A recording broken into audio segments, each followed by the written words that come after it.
Boa noite, seja bem-vindo ao Combate Blogs. Na semana em que Portugal se prepara para receber um dos principais acontecimentos internacionais do ano, vamos tentar responder à pergunta: NATO ainda faz sentido? Em estúdio, duas visões completamente antagónicas, com dois defensores da Aliança Atlântica e dois opositores frontais à organização.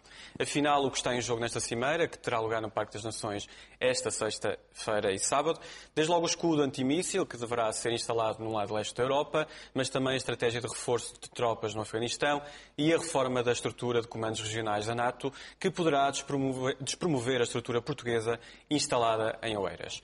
As questões estão em cima da mesa, sem guerra fria, mas com a ameaça terrorista, a pirataria e o ciberterrorismo cada vez mais presentes. De quem devemos ter medo, afinal? Dúvidas para esclarecer com os convidados em estúdio, que passo a apresentar: a Filipa Martins, do blog Albergue Espanhol, o André Levi, que escreve no blog Jangada de Pedra, o Rodrigo Moita de Deus, do 31 da Armada, e também o Ricardo Noronha, do blog Vias de Facto. Mas antes de entrarmos no assunto principal, não resisto em pedir um comentário aos nossos convidados. Isto porque hoje os ministros das Finanças da União Europeia reuniram-se em Bruxelas para encontrarem uma solução para salvar a banca irlandesa. Filipa, começo por ti. Eu vou fazer uma pergunta à direita e à esquerda, até porque vimos isso mesmo refletido nos jornais de amanhã, que já recebemos aqui os jornais económicos, nomeadamente o Diário Económico, que reflete e diz que Portugal resiste e a Irlanda já negocia, com Teixeira dos Santos e também o líder da Irlanda, com as duas posições que existem. E aqui o Jornal de Negócios com um título bastante inventivo: Neurose, um trocadilho com o euro no meio. Isto também com a dúvida em relação ao euro, que foi lançada pelas altas instâncias europeias. Também temos o Jornal I, também com um trocadilho interessante: duas cervejas, dois países, um destino, FMI. Quase que era um anúncio publicitário, aqui com duas cervejas bem conhecidas que eu não vou dizer, mas toda a gente está a vê-los na televisão. Aqui está um mote interessante para esta discussão, pelo menos esta discussão da entrada do FMI. Filipa, Olá, Filipe. O que é que achas? O I é onde trabalhas, tem aqui mais uma capa muito interessante. É um destino comum, a Irlanda e Portugal, o FMI é algo que não podemos fugir? Quer dizer, aparentemente a Irlanda já tem o seu destino traçado. O Wall Street Journal avançava com o valor, 100 mil milhões de euros de ajuda entre o FMI e também o Fundo Europeu. Trata-se, no fundo, de estancar um efeito de contaminação. A verdade é que a primeira vez que ouvimos falar da entrada do FMI na Grécia, dizia-se que a situação da Irlanda, de Portugal e de Espanha era diferente. Agora que ouvimos falar da entrada do FMI e do Fundo Europeu na Irlanda, diz que a situação de Portugal e de Espanha e de Itália são diferentes. Portanto, eu acho que isto é um primeiro passo e que irremediavelmente vai haver uma contaminação, e há uma preocupação efetiva de que essa contaminação não chegue à Espanha e que, de alguma maneira, este apoio agora ao sistema bancário, não só à economia irlandesa, de alguma maneira, e depois, posteriormente, provavelmente em Portugal, faça com que a Espanha não seja atingida pela especulação dos mercados. Agora, é preciso perceber que muito dificilmente qualquer agente político venha, seja ele de Bruxelas, seja o ministro Teixeira dos Santos, que de manhã diz que é possível que Portugal recorra e à tarde diz à Reuters depois que, afinal, isso é um cenário que é longínquo e não existem conversações. E é importante perceber um bocadinho a evolução do gráfico das taxas de juros ao longo desse dia, porque a verdade é que quando Teixeira dos Santos tentou de alguma maneira desdizer-se, as taxas de juros subiram, portanto o valor pago pela dívida pública portuguesa subiu. Mas esta situação só será mais ou menos clarificada no próximo ano, porque a verdade é que Portugal já conseguiu satisfazer as suas necessidades de crédito, de financiamento. E para o próximo ano vai ter que pedir mais de 40 mil milhões, e aí sim, nos primeiros 6 meses do ano, vamos perceber se vai ser necessário ou não ter o FMI cá e uma ajuda externa da Europa. Agora, que essa pressão vai existir, eu não tenho dúvida alguma. Fica de qualquer forma essa dúvida. Aliás, hoje um dos artigos mais interessantes que li foi no Telegraph do Ambrose Evans Pritchard, que ele dizia mesmo que o próprio projeto europeu está em risco de desintegração. E é isso Angela mesmo que Merkel também dizia isso, exatamente. Exato, que é uma ideia que parece estar a vingar na União Europeia. Ricardo, bem-vindo ao Combate Blogs. Queria que também comentasse brevemente isto, porque depois temos que passar ao assunto principal. Mas qual é a sua visão em relação àquilo que aconteceu hoje? Porque o tal tsunami que toda a gente anuncia parece estar mesmo a chegar e primeiro a levar a Irlanda e depois poderá... Sim, não me parece razoável pensar que nós vamos passar entre as gotas da chuva desta tempestade. Acho que a própria opacidade que caracteriza o sistema bancário e o facto de todos termos a consciência de que a regulação em Portugal, a regulação do Banco de Portugal sobre o sistema bancário não funcionou como deveria, e já está aí a fatura para ser paga, leva-nos a pensar que este risco existe. E há aqui uma diferença substancial, que é uma coisa é o crédito que a República pede e outra coisa é a própria situação financeira dos bancos, os seus ativos em relação aos seus passivos. E eu penso que há aqui uma diferença entre as duas economias, entre a irlandesa e a portuguesa, que se calhar foi caracterizada de uma forma feliz pela diferença entre as duas cervejas, sem desprimor para a Sagres. Acho que a Guinness é uma cerveja um pouco mais sólida e mais substancial. E eu penso ainda que assim poderá precisar de ajuda mais cedo. Bom, mas não sabemos se nós vamos precisar de mais ajuda e numa situação mais desesperada e mais dramática.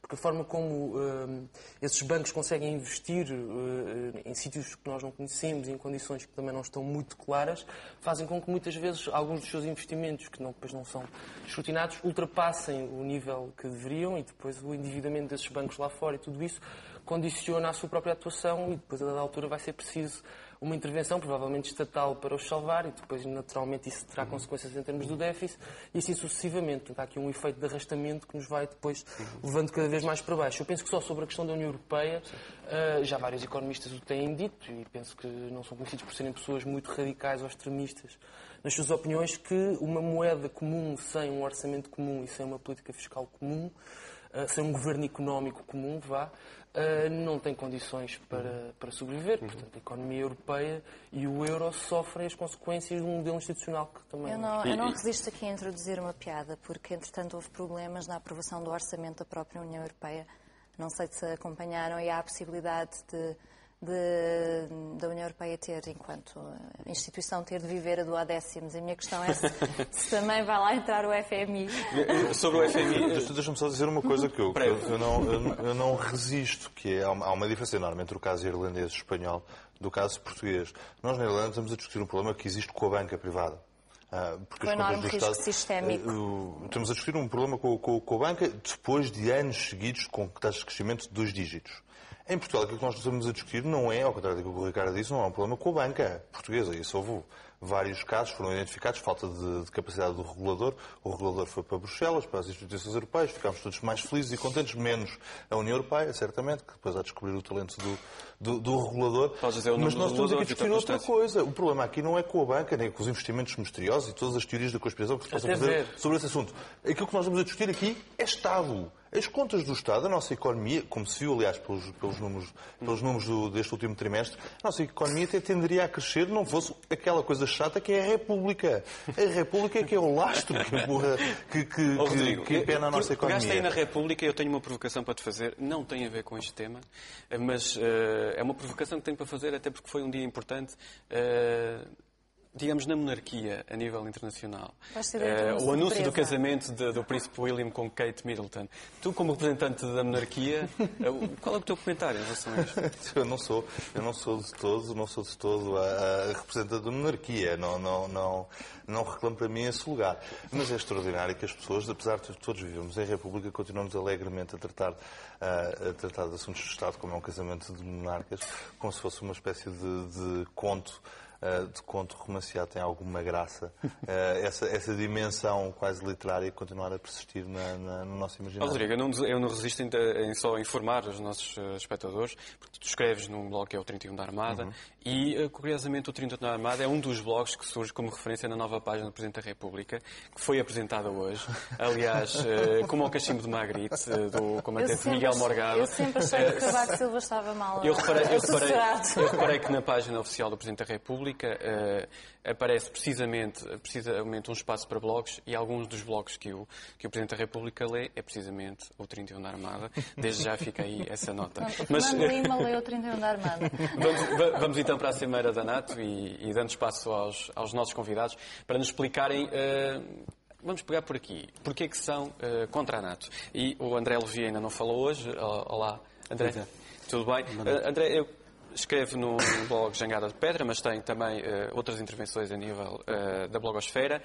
E eu vejo que também tem alguma informação sobre paz sim, NATO não. Se calhar até podia passar para mim, que eu uso aqui esta câmara superior, para quem quiser ficar informado em casa. Mas, André, queria que me explicasse, afinal de contas, o que é que o leva a ter esta posição de paz sim, NATO não. Bom, antes de tudo, acho que paz sim é algo que será algo universal. Que está inserido na Carta das Nações Unidas e que é algo que todos desejamos. A guerra não é algo que alguém escolha, algum Estado ou alguns governantes escolham facilmente. Não é? Portanto, paz sim parece-me evidente. NATO não pode não ser algo consensual e é importante recordar a história da NATO, a história do NATO desde a sua fundação, portanto, tendo surgido no pós-guerra, antes do surgimento do Pacto de Varsóvia, portanto foi o primeiro bloco militar entre países, criando uma ligação transatlântica entre os Estados Unidos, o Canadá e vários países do oeste da Europa. E incluindo Portugal, Portugal fascista, o que diz, desde logo, algo sobre a natureza dos princípios democráticos desta instituição, que aceitava, sem grandes problemas, um país ditatorial e fascista como Portugal. André, sem quebrar o seu raciocínio, olhando para a atualidade. E passo desde já a olhar para a atualidade, em particular desde que o Pacto de Varsóvia se dissolveu e a NATO passou a assumir um novo conceito estratégico. Um novo conceito estratégico bastante mais abrangente. A NATO foi concebida para reagir no caso de algum dos seus membros fosse atacado e, portanto, os outros membros reagirem cooperativamente.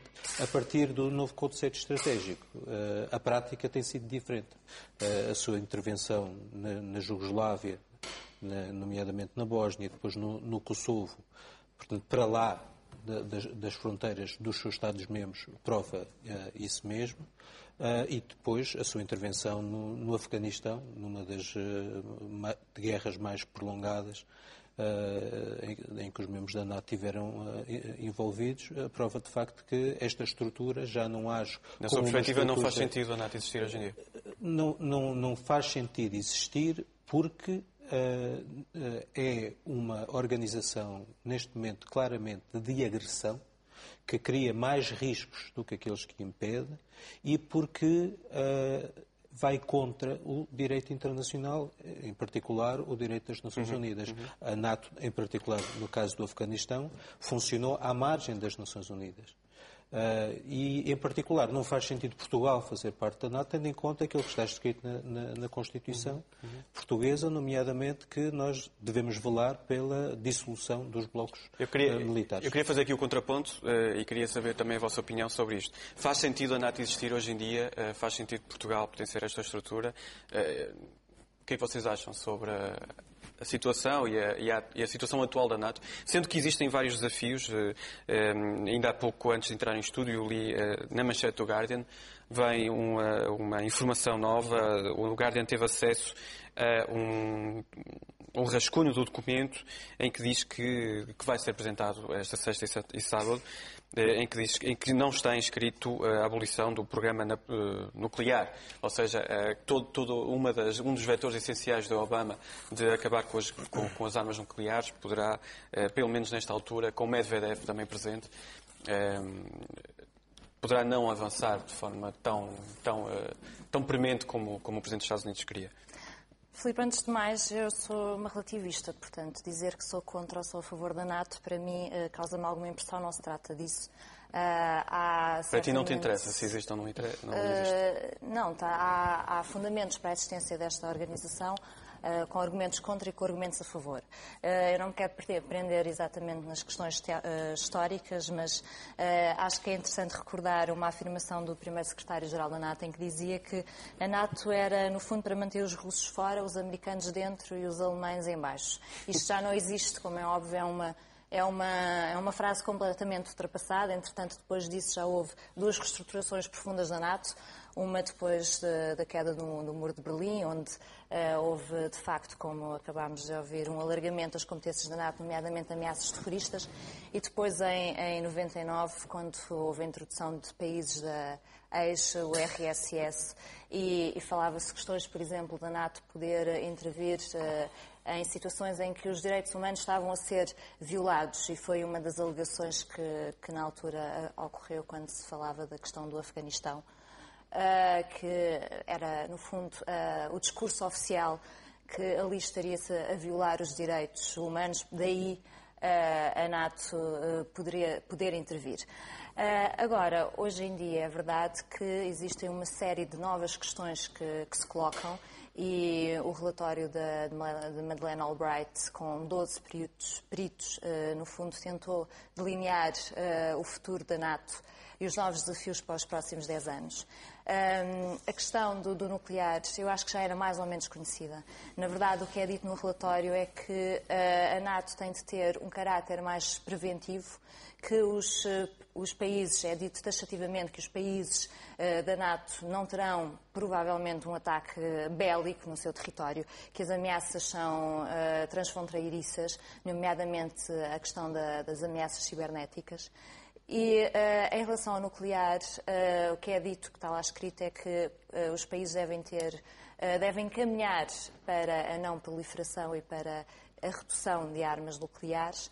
E pegando um bocadinho na questão do Obama, a verdade é que Barack Obama fez um discurso em que apontava nesse sentido, no que dizia respeito à política dos Estados Unidos, mas dizendo que os Estados Unidos iriam manter parte das suas armas nucleares por uma questão de prevenção. Os Estados Unidos não querá ceder aí.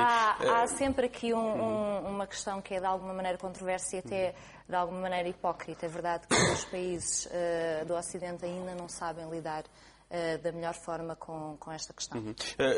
Rodrigo, eu já volto a ti. Queria só também ir ao Ricardo. Ricardo, e também há pouco estava a ler o blog onde escreves e deixaste um post com uma imagem bem marcante e que está relacionada com aquelas detenções que houve hoje na fronteira e com as manifestações e toda estes avisos de segurança no Parque das Nações, em Lisboa, com cortes e tolerância a este ponto. Vai haver, pelo menos estão previstas 5 manifestações anti-NATO. O que é que achas sobre isto? Isto é alarmismo? Sim, eu penso que sim. José Manuel Anos tem sido uma figura omnipresente na imprensa portuguesa já de algum tempo para cá. Paira no ar a ideia de delinear o perfil de uma ameaça que contornos um pouco difusos. Vai oscilando. Neste momento parece que estamos centrados nos anarquistas e no perigo que eles podem representar. Aliás, a imagem do teu site, do teu blog está neste momento no ar. Eu vi de facto. São estas pessoas que nós vamos ver aqui? Não. Não, penso que não. Não estou a imaginá-lo, pelo menos. Penso que haverá de tudo em Lisboa, nesses dias há várias manifestações espalhadas por vários dias. Sim. Penso que haverá de tudo, mas não deixa de ser preocupante esta espécie de repressão preventiva ou justificação preventiva do que poderá vir a ser algum tipo de práticas repressivas da parte da polícia sobre manifestantes. Para além disso, parece-me que esta imagem difusa, pouco clara de quem é que poderá vir a ser, mas ao mesmo tempo pessoas que são extremamente assustadoras, são anarquistas, têm ideias extremistas, radicais, trazem katanas, etc. Não deixa de ser preocupante, ao mesmo tempo que a polícia tenha avisado preventivamente que qualquer pessoa que tenha a cara tapada ou oculta de alguma maneira poderá vir a ser detida, o que nos deixa aqui numa espécie de zona cinzenta em relação ao que é a legalidade que a polícia supostamente deve fazer cumprir, porque não há nada na legislação portuguesa que seja contra as pessoas usarem máscaras na rua, taparem a cara de alguma maneira, ou reservarem a sua identidade, continua a ser um direito. De qualquer maneira, acho que é preocupante que, a propósito de uma manifestação, que é um direito democrático, ou de várias manifestações, que é um direito democrático de todos os portugueses e todas as pessoas que se queiram manifestar em Portugal, se esteja a criar este alarmismo em relação à segurança dos lisboetas. Sobre a questão da NATO propriamente dita, já que também estamos a discutir isso, penso que há aqui, e não deixa de haver um certo paralelismo entre as coisas, uma expressão que me parece que é central, que é a de ameaça não convencional. O novo conceito estratégico está a ser discutido e tem havido várias discussões sobre o que é que poderá ser o conteúdo deste relatório que vai ser apresentado, este conceito estratégico vai ser apresentado, mas esta ideia de ameaça não convencional cria um espectro de intervenção possível da NATO, ou seja, é uma ameaça que não está em lado nenhum, mas que ao mesmo tempo pode estar em qualquer lado onde os comandos militares dos países da NATO o venham a decidir, o que não deixa de ser preocupante no sentido em que há um espectro que paira sobre esta cimeira, é o espectro da intervenção no Afeganistão, que foi precisamente justificado, no fundo seria uma espécie de ameaça não convencional, no sentido em que não foi o Afeganistão a declarar guerra aos Estados Unidos, mas um grupo que estava organizado no Afeganistão a promover um atentado terrorista em solo norte-americano. Mas, ou seja, esta forma muito pouco clara e pouco precisa de definir o perfil das ameaças não deixa de nos fazer pensar que este novo conceito estratégico traz atrás de si a possibilidade de virem a existir ou a ocorrer outras intervenções deste género, um pouco por todo o lado onde se venha a convencionar que existe uma ameaça à segurança dos 28 Ricardo, países. eu vou ouvir agora o Rodrigo. Rodrigo, hoje no Guardian vinha um artigo que dizia, com o título, será esta a cimeira da NATO mais excitante depois da Guerra Fria? Não só porque... Deixa-me ir ao princípio. Pode ser um virar de página. Estava aqui a fazer aqui um flashback histórico. Há poucos casos onde dois países tenham anunciado que iam entrar em guerra um com o outro com os devidos formalismos, não é? Portanto, com aquela antecedência que se exige dos vários tratados. Portanto, o mundo não mudou assim tanto. Ou seja, não é assim uma surpresa aquilo que se passou no Afeganistão. A guerra normalmente é assim. Ponto, é guerra. Por isso é que é uma guerra. Mas deixa-me, eu ao contrário da Filipe, tenho aqui alguns argumentos históricos, um bastante menos poético e outro bastante mais pragmático. O menos poético tem a ver um bocadinho com o nosso modelo social. O Orçamento de Estado, o Orçamento da Defesa Nacional anda à volta dos 2,2 mil milhões de euros para a Defesa Nacional, o que é francamente pouco. Portugal é o 72º país do mundo em percentagem de PIB com gastos da defesa. E os Estados Unidos da América são responsáveis por 41% dos gastos de defesa do mundo. O que quer dizer, mais ou menos, que a sexta esquadra que está no Mediterrâneo deve ter um poder de fogo aproximado a todos os países europeus juntos, o que na prática significa que os americanos, com a NATO, continuam a pagar o modelo social europeu. Ou seja, todo o dinheiro que nós andámos a gastar em modelo social nos últimos anos, coisa que os americanos nunca tiveram, não é? Vai exatamente da nossa capacidade de poupar na defesa. Ponto. A China, por exemplo, declarou que em 2011 vai aumentar os custos com a defesa em 7,5%. Mas, Rodrigo, o facto de haver uma aproximação à Rússia e com a presença de Medvedev... Aliás, o ministro dos Negócios Estrangeiros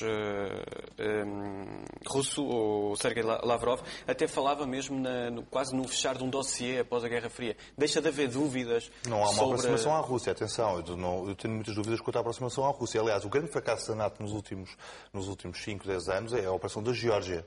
Ou seja, é um país que contava com a participação da NATO, pediu a participação da NATO, aproximou-se dos americanos e foi um país que o Ocidente, em bom rigor, um Ocidente mais alargado, deixou cair para a mão dos russos, quando os russos finalmente tiveram, com o preço do petróleo em alta, não é? Tiveram um rejuvenescimento e uma nova capacidade também militar. Porque também os russos estão a Veio uma aproximação interesseira à Rússia. Não há aproximação. Não. De qualquer forma, Medvedev vai estar presente, não é? E por isso mesmo disso, há essa presença. Hoje houve declarações de que a Rússia gostaria de, com a NATO, criar uma cooperação com a Aliança para a defesa antimíssil, que é uma dessas questões André, querias dizer?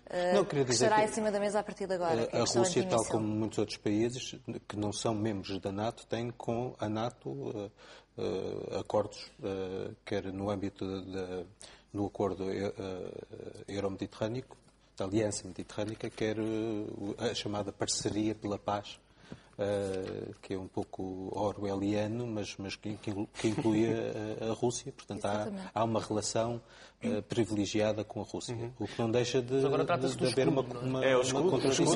O Afeganistão, os ciberataques, há várias dúvidas em cima da mesa. Eu tenho só apenas aqui é um momento zen que eu tenho aqui para introduzir. Um momento zen com mísseis. Sim, tem a ver. É uma quebra aqui no nosso debate, porque hoje, nas palavras assinadas, que é um espaço fixo do TV24, Carlos Carvalhas premiou-nos com um certo cantarolar do tema FMI do José Mário Branco. Fiquem e surpreendam-se. FMI, não há graça que não faça o FMI. FMI, o bombástico de plástico para si. FMI, não há força que retorça o FMI. Discreto e ordenado, mas nem por isso fraco, eis a imagem on the rocks do cancro do tabaco. Enfio uma gravata em cada fato macaco e meto o pessoal todo no mesmo saco. A produtividade, ora aí está, quer dizer, não anda aqui a brincar, não há tempo a perder. Batendo o pé na casa, espanador na mão, é só desinfetar em superprodução. FMI, não há truque que não lucra. E se não há ronha que envergonhe o Fundo Monetário Internacional, não há ronha que envergonhe este lugar. Esta é a prova que a televisão continua a surpreender-nos. Foi aqui um momento zen com o Carlos Carvalhas, da FMI. Nós falámos hoje do FMI, da Cimeira da NATO. Eu quero agradecer aos meus convidados por terem estado presentes hoje aqui no Combate Blogs. Foi assim mais um Combate Blogs. Nós regressamos na próxima semana, à mesma hora. Não deixe de ver as notícias à hora certa. Nós regressamos na próxima semana. Muito boa noite. Toda a informação atualizada hora a hora no TVI 24 e em tvi24.pt.